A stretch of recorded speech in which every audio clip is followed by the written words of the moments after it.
guys, welcome to Psalm 80. This is the drawing that we're going to be working on today. This is the doodle sheet that you can get off the website, and this is the margin doodle that you can get off the website.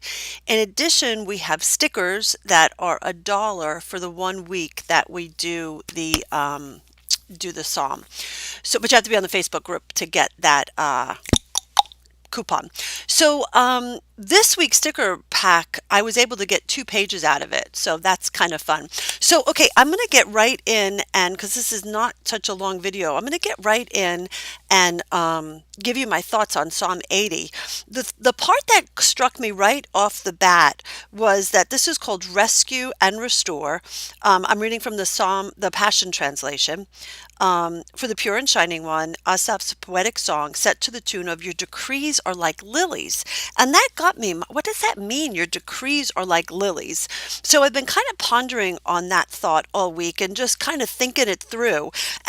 So it took me to a couple of different places, right? So decrees of God are his eternal, unchangeable, holy, wise, and sovereign purpose.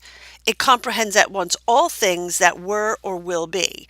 So the decrees of God are everything, like everything that he has designed for his purpose, everything that was or will be. He is yesterday, he is today, he is tomorrow. So all of that comes into these decrees of God, right? So like his hand is on everything.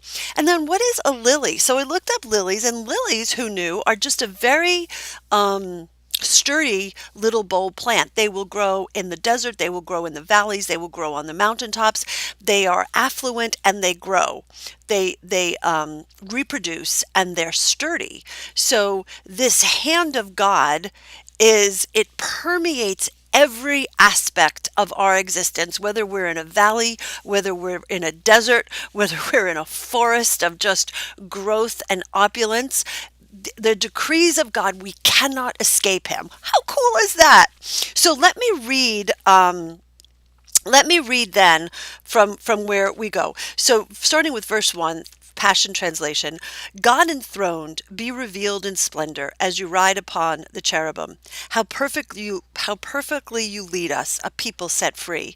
Loving Shepherd of Israel, listen to our heart's cry. Shine forth from your throne of dazzling light. In the sight of Benjamin, Ephraim, and Manasseh, stir up your mighty power in full display before our eyes.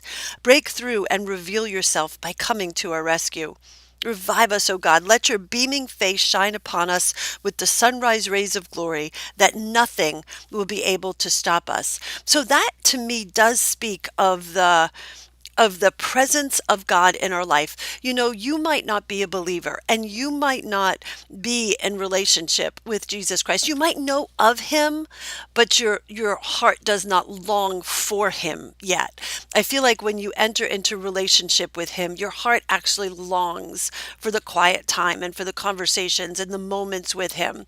But I have to say this to you, if you're not in relationship with him, he is still shining forth from his throne of dazzling light, stirring up mighty power before you. His heart longs for you as his child. So I just love, revive us, O God, let your beaming face shine upon us with the sunrise rays of glory.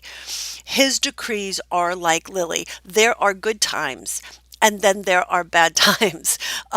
You know, anything that happens in our life, it passes through the loving hands of our Father. There's nothing that we're walking through that's by accident. There's never a place. When I was younger, I remember it felt like God was this God up in the heavens that was untouchable and unattainable, and he played chess with our lives, and he kind of like checkmated me every now and again and knocked me out of the park. And that is not the reality of who our God is. But God's goal for us is not to make us happy, it's to make us holy. It's to make us be a shining testament of who we are in Jesus Christ, so that we can shine his glory, like the psalm from last week, that we can be the God girls that go out and love his world recklessly and bring his lambs home to him. So the next part gets a little bit dark. Oh God, the mighty commander of angel armies, how much longer will you smolder in anger? How much longer will you be disgusted lifted with your people even when they pray. Wow, right? You have fed us with sorrow and grief and made us drink our tears by the bowlful. Who's ever felt that way? That God has just turned on them, that checkmated, checkmate, and you're thrown off the board.